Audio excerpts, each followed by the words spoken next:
Saludos amigos, gracias por estar de nuevo con nosotros en su programa A Rajatabla, Peña de la Democracia en la República Dominicana. Son ustedes muy amables en darnos esa oportunidad de estar con ustedes para tratarle temas de interés nacional y también ponerlo al tanto de la situación internacional. Muchas gracias de verdad por estar con nosotros. Llegamos a ustedes a través de Teleradio América con todas sus capacidades tecnológicas para todo el mundo, Super TV 55 en Santiago, también con sus capacidades tecnológicas, Canalda TV, quien nos retransmite los sábados a las 2 de la tarde en ese emprendimiento comunicacional de redes. Gracias por estar con nosotros a todos.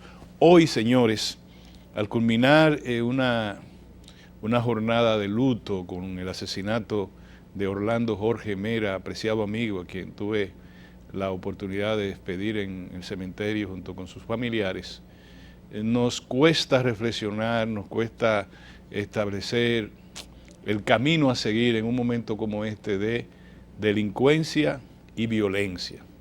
Fíjense que uso dos expresiones, dos palabras, que podrían ustedes creer que se corresponden una con otra, no necesariamente, delincuencia y violencia. Yo, por lo pronto, lo que voy a decirle a ustedes en este comentario, porque tengo un invitado que tiene calidades, tanto técnica, académica, como de la propia praxis de su trabajo profesional, para hablar del tema y arrojarnos luz sobre lo que vamos a establecer. Pero a mí me toca, muy humildemente, hablar desde el punto de vista jurídico. Ya el Ministerio Público acaba de pedir medidas de coerción contra el asesino. Yo lo digo el asesino por un asunto de resabio personal, pero desde el punto de vista jurídico lo tendrá que determinar la calificación del hecho que está a cargo de un juez. El Ministerio Público maneja y expone la tesis de que fue un asesinato lo perpetrado contra el ministro de Medio Ambiente. Y lo señala por varias razones. Primero el motivo. El motivo fue que el ministro le negó a ese señor permiso para importar unas 250 toneladas de baterías usadas, que está prohibida por la ley, y el ministro, en cumplimiento de la ley, dijo que eso no era posible. El sujeto reclamaba una compensación por sus aportes políticos al triunfo del Partido Revolucionario Moderno. El ministro le negó reiteradamente eso, lo cual hace suponer que conllevó a que él tuviera en su mente tomar una represalia contra el ministro en ese sentido, como al efecto lo hizo. Es decir, los elementos constitutivos del asesinato, la premeditación, la alevosía, y siempre todo ello tiene un motivo que lo causa. En este caso el motivo era que le negaron los permisos que debía dar el Ministerio de Medio Ambiente. Fue posiblemente premeditado, y las circunstancias en que se produjo ese crimen dan a entender que el individuo tenía la intención de asesinar al ministro. ¿Cómo lo hizo? Disparó 16 veces. 6 balas impactaron en la anatomía de Orlando Jorge Mera, pero en el expediente del Ministerio Público se señala que disparó de lejos, o sea, aparentemente el ministro intentó defenderse viendo que un señor se proponía agredirlo. Cuando le disparó y lo logró derribar, entonces fue donde él de cerca y lo remató. Es decir, varios disparos más de cercanía a su cuerpo.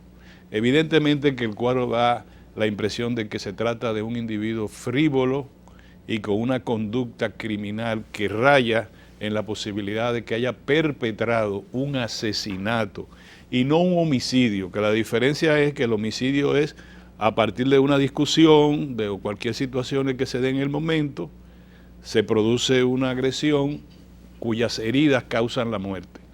Pero en este caso, el Ministerio Público trata el hecho, la infracción de naturaleza criminal, como un asesinato. Y yo estoy completamente de acuerdo con el dictamen del Ministerio Público en su pedido de coerción, ante este individuo, de cuyo nombre no quiero recordarme.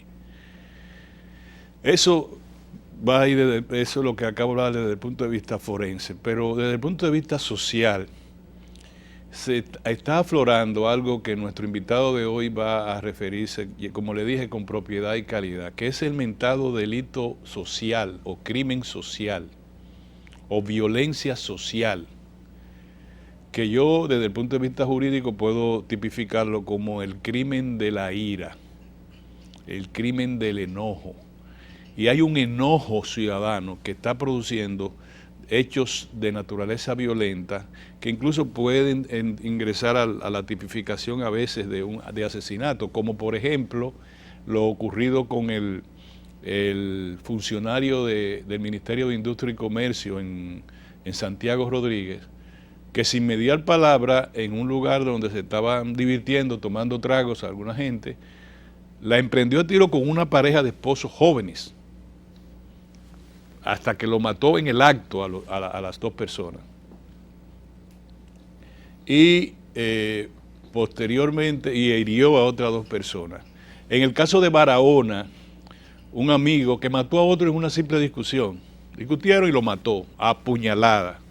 En el caso de Higüey, un hijastro mata a su madrastra de 10 puñaladas. Fíjense, un caso fortuito, 10 puñaladas. Se menciona el caso de la patrulla policial en Villa Altagracia, que acribilla a una pareja que no ofrece ni evidencia ninguna situación de peligro para esa patrulla, sino que le dispararon a mansalva y la asesinaron en el interior del vehículo. O el caso del arquitecto en Boca Chica, que un agente policial fuera de servicio, un roce, un accidente en una motocicleta que él conducía, la persiguió y cuando la pudo alcanzar le disparó al rostro, disparó a matarla. Delito de ira, delito de odio, delito de enojo. Pero ¿qué pasa? Y es lo que voy a discutir y voy a plantearle a mi invitado en el día de hoy. Es un enojo social. Entonces hay un extravío en el abordaje del Estado alrededor de dos flagelos que nos agobian al día de hoy. Uno es el auge o el rebrote de la delincuencia, que se expresa con la comisión diaria, cotidiana, de crímenes y delitos vinculados con atracos, asaltos, ejecuciones, sicariatos, etcétera. Que el presidente de la República, nuestro presidente, don Luis Abinader, ha señalado que gran parte de ese flagelo es responsable en narcotráfico, porque se encuentra muy golpeado y está reaccionando con una serie de situaciones que van a ejecuciones, sicariatos, etcétera. Y el otro es el enojo social, que tiene un rebrote de un tipo de violencia que ha convulsionado a sociedades tan importantes como la de México, que entonces México tiene enojo social y tiene el crimen proveniente del narcotráfico y tiene el crimen proveniente de la delincuencia común. Nosotros llegaríamos a tener esas tres situaciones, porque el presidente puso en el escenario el crimen del narcotráfico. Tenemos el crimen de la delincuencia común y ahora tenemos el crimen del enojo social. Esos son los temas que yo penosamente tengo que traerlo a su consideración y pienso que traigo una de las personas con más calidad para hablar sobre ese tema, que es el general Rafael Guillermo Guzmán Fermín, quien fue jefe de la Policía Nacional y quien es definido en los círculos profesionales dominicanos como un experto, un especialista en temas de criminología. Nos vemos en un momento, señores. Vamos a tratar ese tema. Por favor, les pido que aguarden por este programa, que va a ser un programa para recordar. Nos vemos en un momento.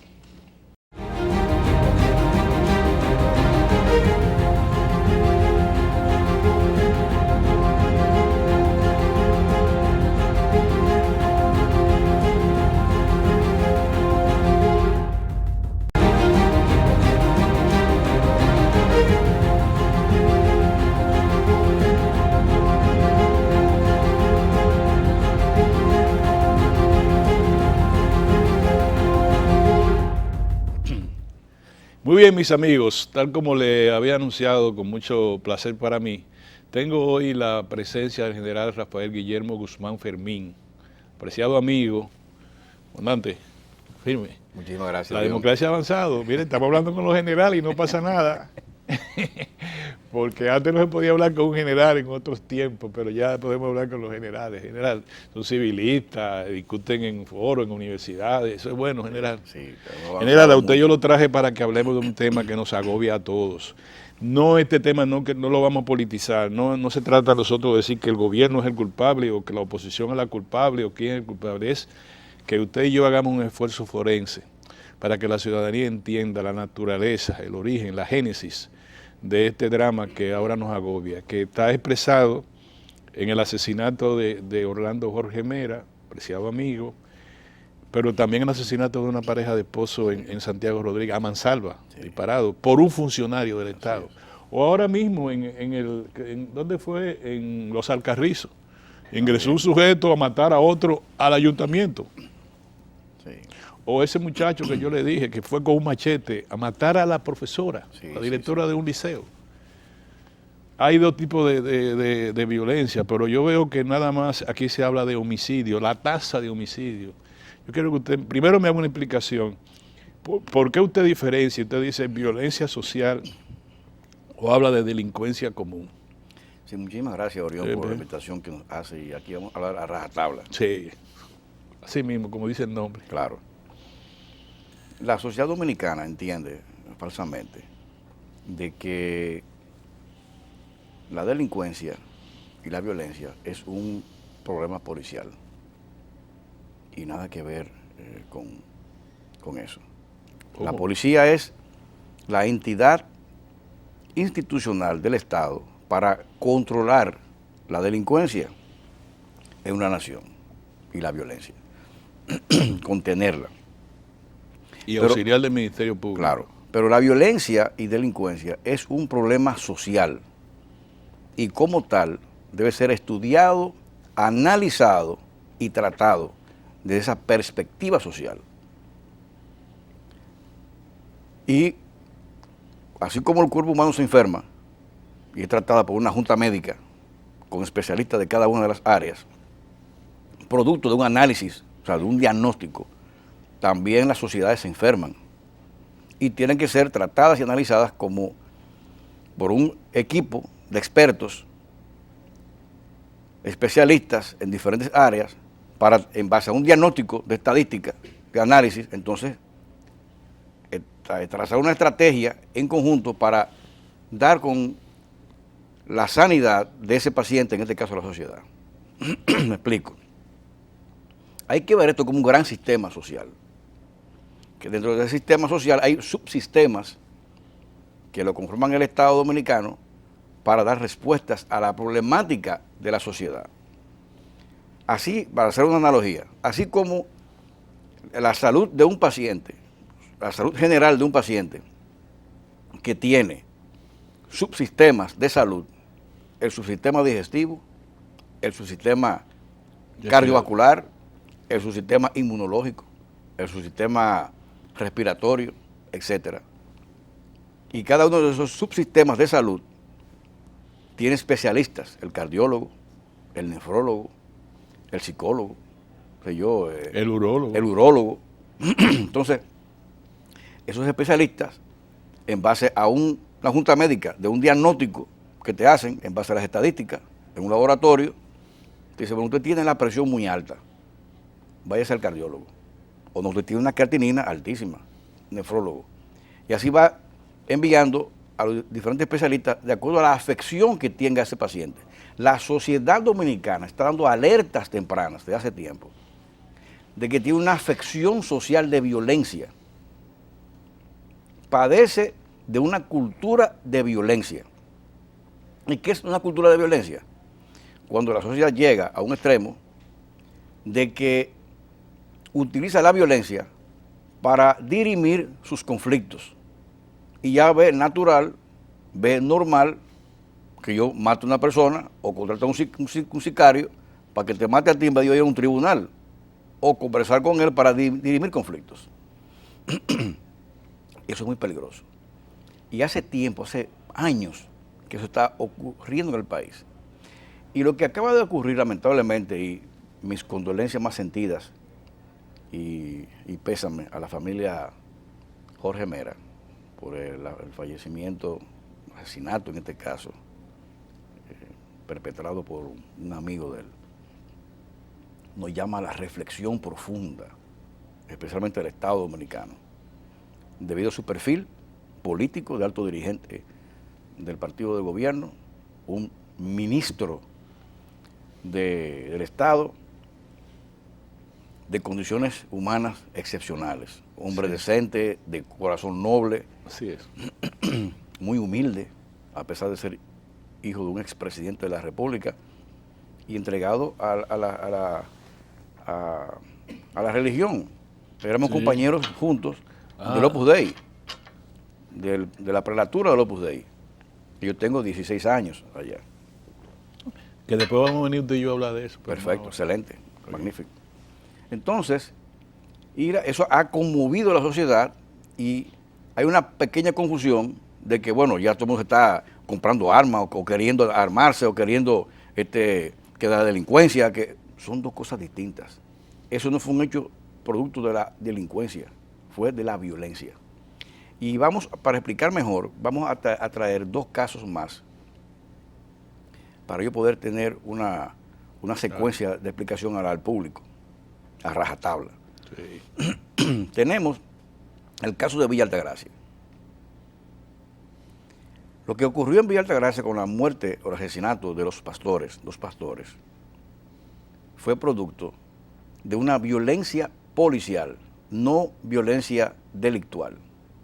La policía se excedió en el cumplimiento de su deber.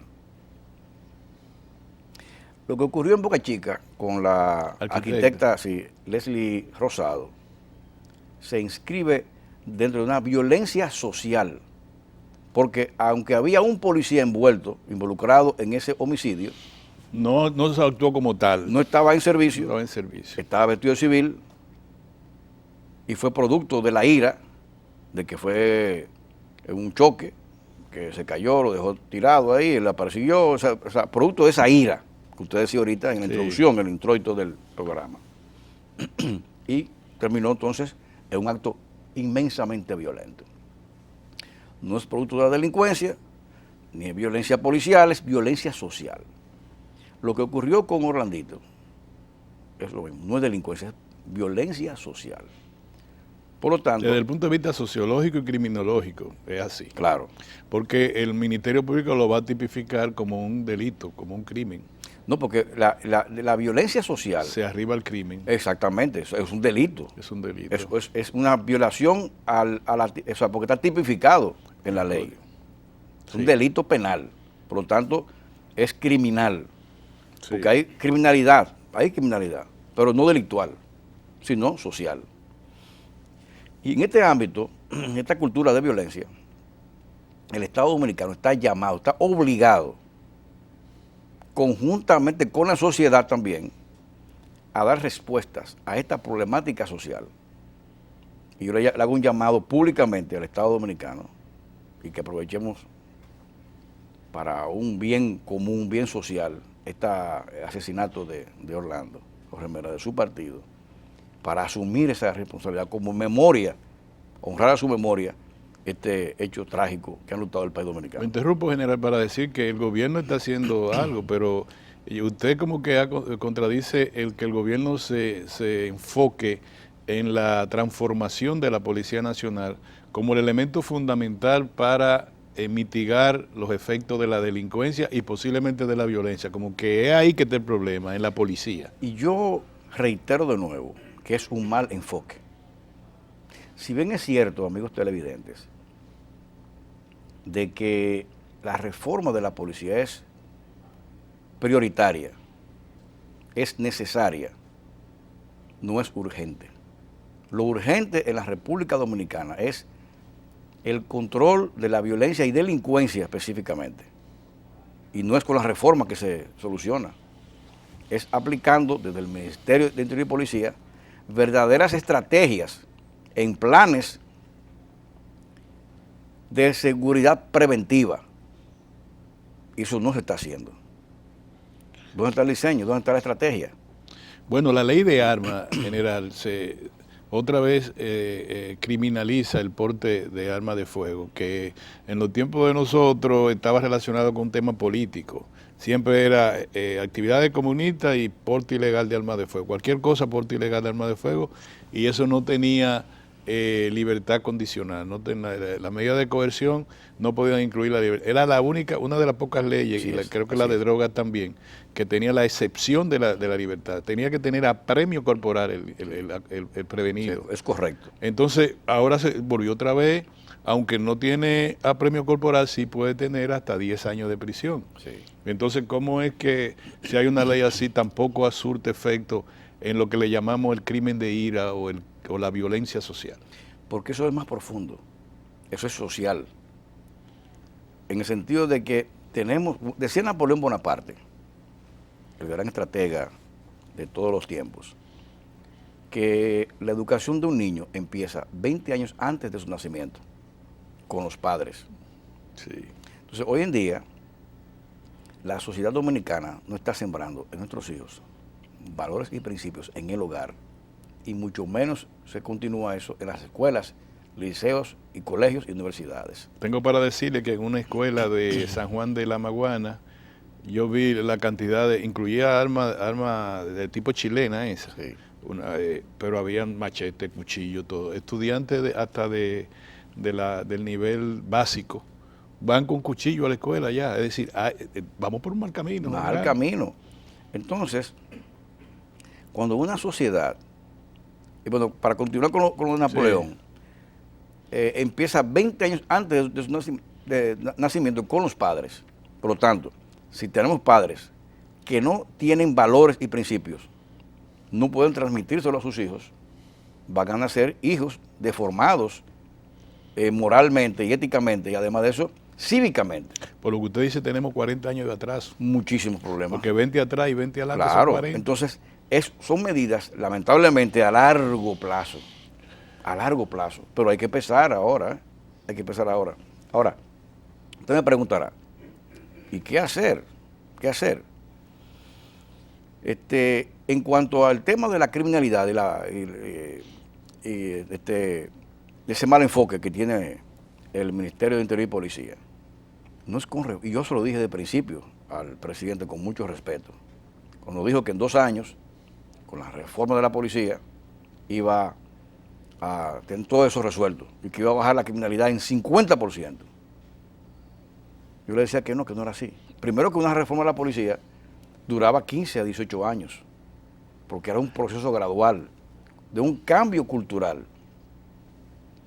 Y que la criminalidad, enfocarse en la policía como reforma institucional, tampoco es un enfoque correcto, porque eso se combate desde el ámbito de estrategias de prevención. Y se han focalizado dentro de ese ámbito en bajar la tasa de homicidios, otro mal enfoque, porque confunden la criminalidad, o sea, la tasa de criminalidad, el índice de criminalidad con la tasa de homicidios, y no es correcto. ¿Cómo así? Porque por definición, Orión, y amigos televidentes, a rajatabla aquí lo digo, Sí. el índice de criminalidad, por definición, es la sumatoria de todas las infracciones penales que se cometen en un territorio determinado, en un tiempo específico, medida por cada 100.000 habitantes. Eso es el índice de criminalidad. Dentro de ese índice de criminalidad está la tasa de homicidios, que es un componente, pero también la tasa de robos, la tasa de asaltos, de atracos, de secuestros, robo de vehículos, de riñas, de herido de arma blanca, de contaminación sónica, conflictos sociales, feminicidios, todo eso. O sea, que el Estado Dominicano, desde el Ministerio del Interior y Policía, tiene que enfocarse a reducir cada uno de esos renglones en la salud del cuerpo, dedicarse a bajar los triglicéridos, a bajarme el ácido úrico, a bajarme la creatinina, a bajarme la presión. Eso tiene que sí, hacer. pero general, usted nos está dando una mala noticia porque nos dice, y hago el símil del paciente, mira, tú no te vas a parar ahí hasta dentro de 4 o 5 años. Síguete bebiéndote esta pastilla, pero tú vas a andar en silla de ruedas porque el caso tuyo lleva entre 15 a 18 años. No, la reforma de la policía, que es una cosa distinta. La Sí. otra se puede Yo le quiero plantear ahora mejor. que hay una convulsión del cuerpo social dominicano, definitivamente. Mire, lo que yo le dije al inicio del programa ocurrió en menos de 48 horas, posiblemente en las últimas 24 horas cuando yo lo dije. Claro. Es decir, todos esos hechos que usted atribuye a que es violencia social, Sí. yo desde el punto de vista jurídico digo el crimen de la ira. De la ira, correcto. De la ira. Correcto. Entonces, ocurrieron en 24 horas. Hay una convulsión. Mientras nosotros estábamos en el funeral de Orlando, un amigo estaba matando a otro, un hijo estaba matando a su mamá, un estudiante estaba con un machete agrediendo a su profesora, un amigo en Barahona estaba matando a otro. Hay una convulsión general. Yo quiero que usted me diga cómo el cuerpo social puede... Las convulsiones matan. Sí. El cuerpo social está convulso. Dígame cómo nosotros lo estabilizamos. El país tiene 2 pacientes hoy en día en cuidados intensivos que requiere de un tratamiento urgente, que es la Policía Nacional y la misma sociedad. Y antes de cualquier tratamiento hay que estabilizar al paciente. Antes de una cirugía a ese paciente hay que estabilizarlo primero. Entonces, ¿y cómo se estabiliza? Con medidas focalizadas para poder nosotros tener resultados rápidos, de inmediato, para poder nosotros intervenirlo en su conjunto. Ahí lo voy a dejar, vámonos a un cambio para que usted me diga, dejamos el cuerpo, está convulsionado y usted nos está señalando las medidas para estabilizarlo, que yo creo que es lo que corresponde en este momento, claro. Estabilizar la sociedad y estabilizar la policía, pero sería lo mismo el Ministerio Público, sería lo mismo el orden judicial. Porque es su conjunto. Es un subconjunto. Es un conjunto completo. Nosotros vamos a abordar ahora. Ojalá que nosotros dos nos salgamos frustrados, usted y yo, porque cada vez que uno le dice, bueno, ese paciente está demasiado mal. Sí, vamos a ver qué pasa. Señores, vámonos a un cambio y vamos a retornar casi de inmediato con esta interesante conversación con el general Fermín. Nos vemos en un momento.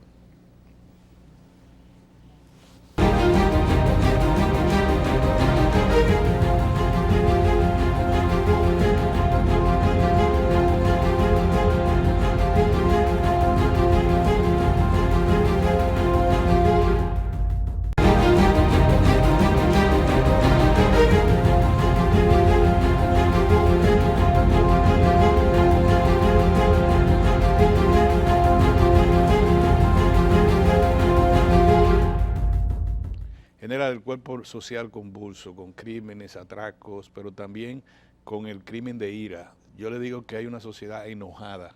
Sí. Usted me dice que cómo se estabiliza.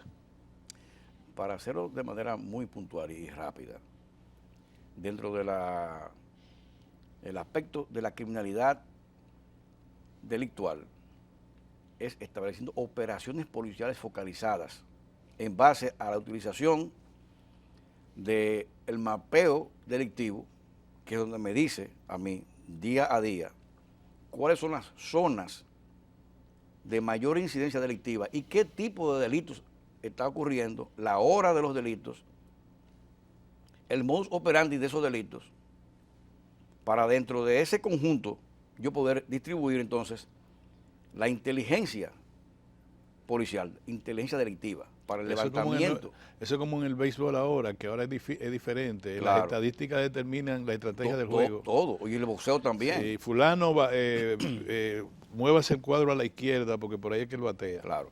Entonces, con las estadísticas, con el mapeo delictual, con la inteligencia delictiva, entonces yo puedo hacer estrategias policiales focalizadas para atacar directamente el tipo de delito, porque el delito es cambiante, es dinámico, y además la afección delictual del robo de vehículos es muy distinta a la afección de atracos y asaltos.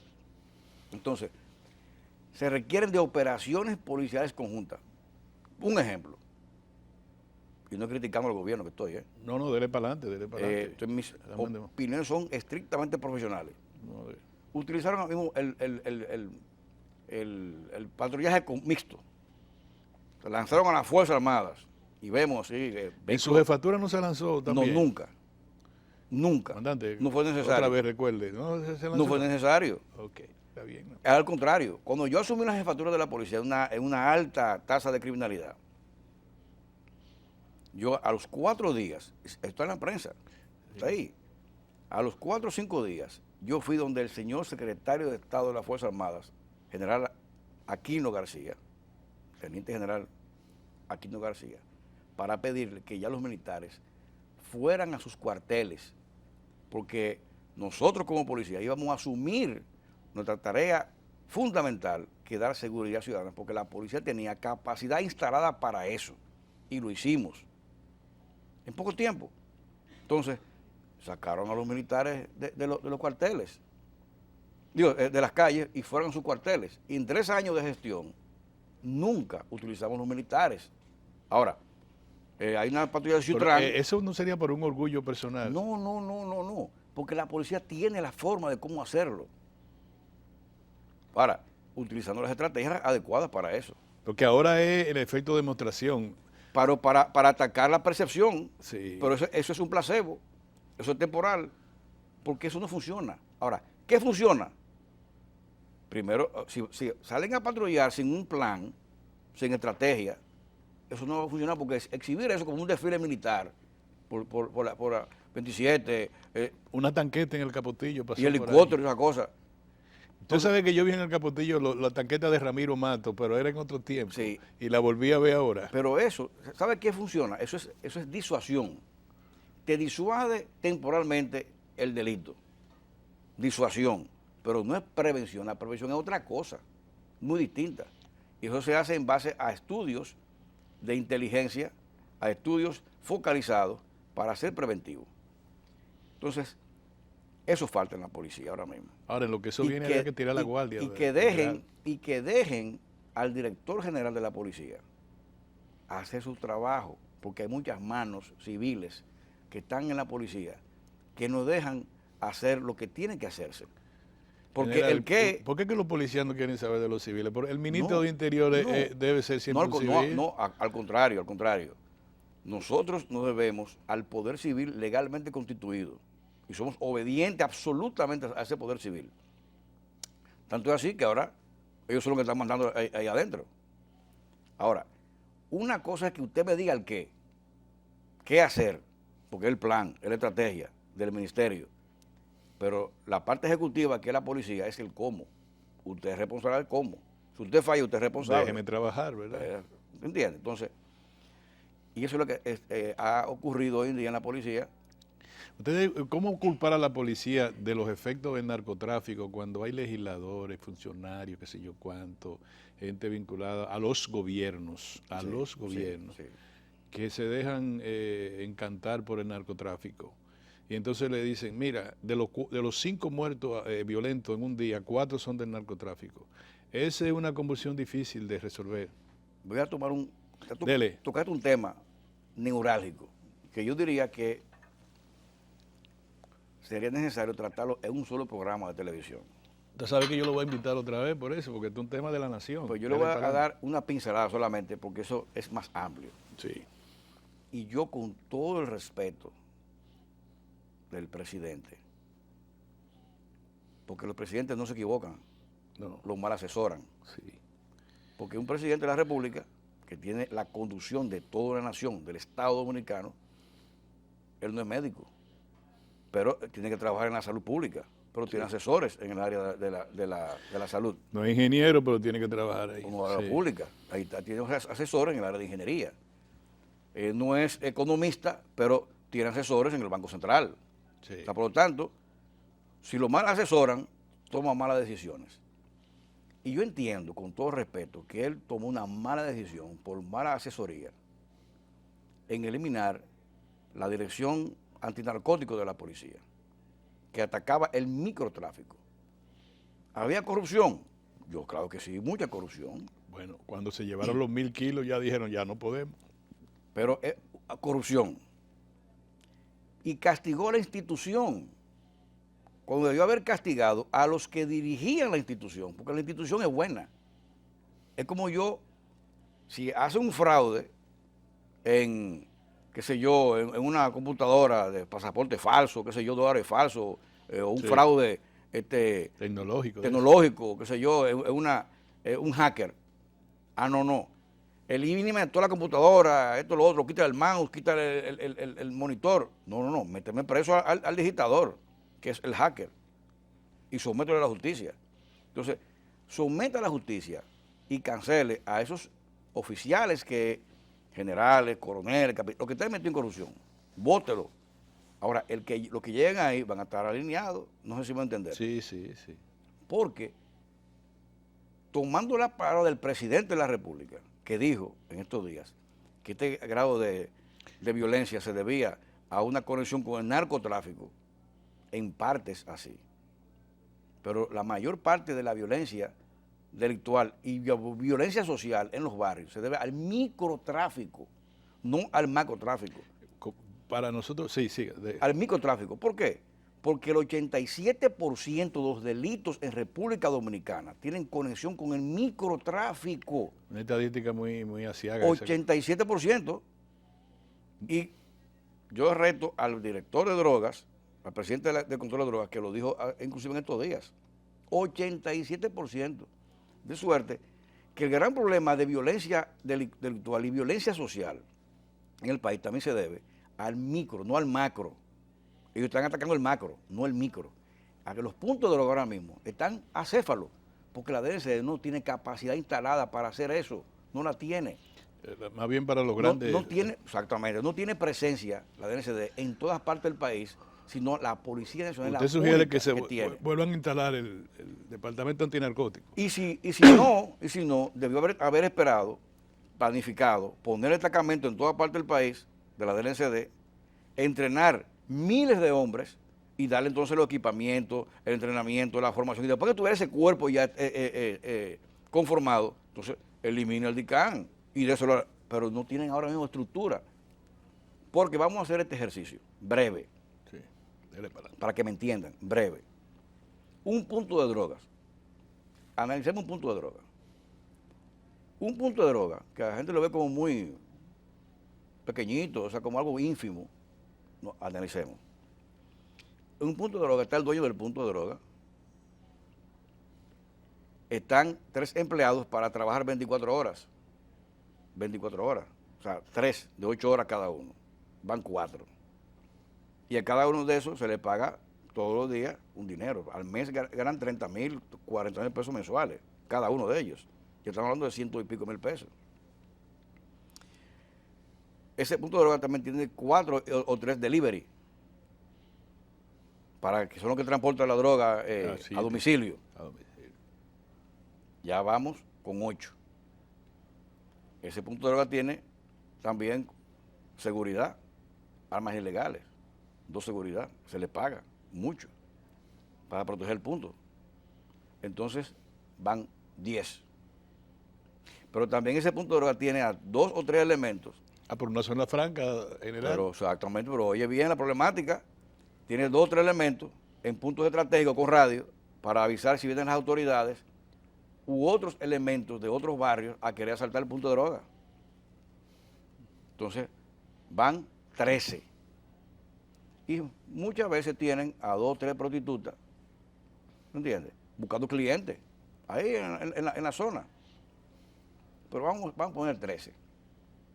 De acuerdo al régimen de pequeñas microempresas, cuando una empresa está de 1 empleado a 5 empleados, es una microempresa. Se cataloga microempresa. De 6 empleados, creo que hasta 24 empleados, es una mediana empresa. Y de 25 empleados en adelante es una empresa. Ese punto de droga te tiene a ti, de principio, 13 empleados. O sea, que es una mediana empresa. Y el mismo tiene sucursal en otros barrios. Pero oye bien, entonces, en nómina, ese sujeto paga al mes $500,000 mensuales de nómina. Ahí no incluye a los policías que tiene que pagar. Tampoco, pero tú verás, $500,000. Pocas microempresas o medianas empresas tienen nómina de esa categoría. Poquísimas. Muy pocas. Poquísimas. O sea, son mini empresarios, son empresarios, mediano empresarios, todo eso. Ese sujeto va creciendo en su venta de drogas, con dinero, ¿verdad? Sí. La economía, y ya tiene 2 o 3 puntos. Cuando tiene 3 puntos de drogas, que ya tiene una nómina de $1,500,000 mensual, ya tiene que tener, y produce millones de pesos para él también, tiene que tener ya un abogado y un contable, porque está moviendo mucho dinero. Y ese contable, para poder lavar el dinero, tiene que poner un negocio de una discoteca, o poner qué sé yo, un car wash, Comprar, o poner qué sé yo, ¿te entiendes? Comprar muchos bienes inmobiliarios. Todo eso. Entonces ya es un gran empresario, y ya tiene de empleados, cuando tú, 57 empleados, más el contable, más el abogado, para sacar también a los tigres del barrio sueldo, que están presos, y ya es un empresario. Ya tiene negocios lícitos también, inclusive, con los dealers, o con la discoteca, y ya ese sujeto es el líder del barrio, porque primero controla el barrio, porque no quiere delincuencia, oiga bien, no quiere delincuencia en los barrios, porque se cae su negocio, no vende. Entonces, es el que financia los deportes en la zona. Que se dañó la cancha, es el que la paga, el líder, entonces se convierte en líder. Yo quiero ser el regidor, y ahí va creciendo. Y llega diputado, ya y tiene compra un bancas, helicóptero, y compra esto, y claro, tiene banca. Entonces, eso, después viene, en otro programa te voy a hacer la conexión con la parte de la policía, cómo hacen la conexión hasta con la parte política, para poder diseccionar a rajatabla esa situación. Muy bien. General, el problema, nos quedan 3 minutos. Sí. Quizás nosotros podemos, a rajatabla también, pero salteado, decir alguna cosa. General, la situación, yo le quiero decir ahora desde el punto de vista sociológico y político. Una crisis económica genera una crisis social. Sí. Una crisis social genera una crisis política. Nosotros estamos desde la crisis económica bordeando la crisis social. Lo que se está viendo es que estamos caminando a una crisis social. Distante está la posibilidad, Dios quiera que nunca llegue, de una crisis política. Pero sin embargo, se ve como que la enfermedad está haciendo metástasis muy rápido. Sí. Y llegó una campaña electoral. Eso es decir, el paciente está bebiendo trago, ron, a pesar de que no lo puede hacer. El romo es la campaña electoral. Sí. Yo veo la situación difícil desde el punto de vista sociopolítico. Además, desde el sector externo, eso quiere decir, el lugar donde está el paciente, la oxigenación es mala. Sector externo tenemos una crisis con una inflación importada, fundamentalmente importada, muy elevada. El jefe del banco más grande de los Estados Unidos, el JP Morgan Chase, dijo que él prevé que en el corto plazo el precio del petróleo se pondría a 150 a 175 dólares. ¿Usted cree que yo debo comprarme una pistola o una ametralladora para tenerla en mi casa? Es un tema interesantísimo, porque ahora se habla también de una política de desarme, que es buena, pero inoportuna, porque el Estado Dominicano o el Ministerio de Interior, para hablar de desarme, primero tienen que hacer 3 cosas. 1, garantizar la seguridad pública al país. Primero, antes de hablar de desarme, que asumir la responsabilidad de darle seguridad pública al país, antes de hablar de desarme. Eso es 1. Segundo, control de frontera, para evitar que me entre armas ilegales, para hablar de desarme. Ese es 1. Y segundo, empezar a desarmar los delincuentes primero, con la inteligencia del Estado y de la policía, para desarmar a esa población delictual. Y después hablemos de desarme para de la población. En el minuto, ¿usted cree en la cultura del tránquelo? No, yo creo en la cultura de la justicia. Que cometió un delito, tolerancia 0. Aunque sea un pequeño delito, el régimen de consecuencias es lo que yo creo. Usted me dijo que la policía requiere no sé si me lo dijo en el aire o fuera del aire, la cultura policial tarda mucho a entrenar, no solamente es el entrenamiento, es la cultura. Claro. En los interrogatorios que no hay tantos especialistas. Nosotros cuando yo estaba en la fiscalía enviábamos un fiscal a la policía y en vez de la policía aprender leyes del fiscal, el fiscal aprendía a dar pecosones, a andar con una pistola. Eso era antes. Ahora mismo en el aspecto de investigación criminal, la policía ha avanzado muchísimo. ¿Usted cree? Sí, sí, segurísimo. Tanto es así que yo le invito a los amigos televidentes que pueden buscar en las fiscalías o en la Procuraduría de la República lo siguiente. Cuando yo asumí la jefatura de la policía en el año 2007, las medidas de coerción por los expedientes que la policía le mandaba al Ministerio Público era un 17%. O sea, de cada 100 casos que se enviaban a la policía de sometimiento, 17 tenían medidas de coerción, o sea, eran exitosos. Cuando yo la dejé, la gestión en 3 años luego, era de un 89%. Sí. Porque pusimos a oficiales de la policía, abogados muy buenos, con maestrías y preparación sobre el proceso penal, el debido proceso, para todos los expedientes, irlo chequeando para que no se cayeran en los tribunales. Cuando yo estaba en la fiscalía hace ya mucho más de 20 años, pero en ese tiempo el 80% de los sometidos a la justicia, cuando llegaban a un tribunal o al área del juez de instrucción, decían, no, yo niego eso. El abogado le aconsejaba, eso fue a golpe que la policía me sacó esa. Así es. Y eso no pasa en la policía. Eso ocurre. En los tribunales. Sí, pero en la policía no sacan confesiones. Hay un caso que yo vi en estos días, para poner un ejemplo. Uno de los sicarios, o el principal sicario de Figueroa Agosto, sí.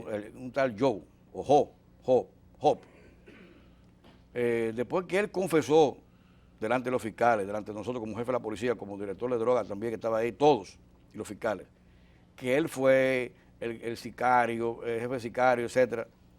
Después, cuando ya estaba sometido a la justicia, él negaba. Sí, pero que fue a golpe que lo trataron y su mentira. General, yo quiero que usted se comprometa a venir conmigo. Este tema es acuciante, angustioso, como usted lo sabe, y es del interés de todos los ciudadanos de la República Dominicana. Por tanto, y es de urgencia. Yo quiero que usted se ponga a disposición de nosotros. Sí, con mucho gusto. A reserva de retornar, como decimos los abogados, ya usted sabe. Y ustedes tienen una audiencia pendiente. Muchas gracias, general. Rafael Guillermo Guzmán Fermín, buen amigo mío y que yo lo aprecio mucho, lo admiro, y entonces usted sabe que está con nosotros. A ustedes, mis amigos, retornamos la próxima semana en otro programa a rajatabla, Peña de la Democracia en la República Dominicana. Hasta entonces, señores.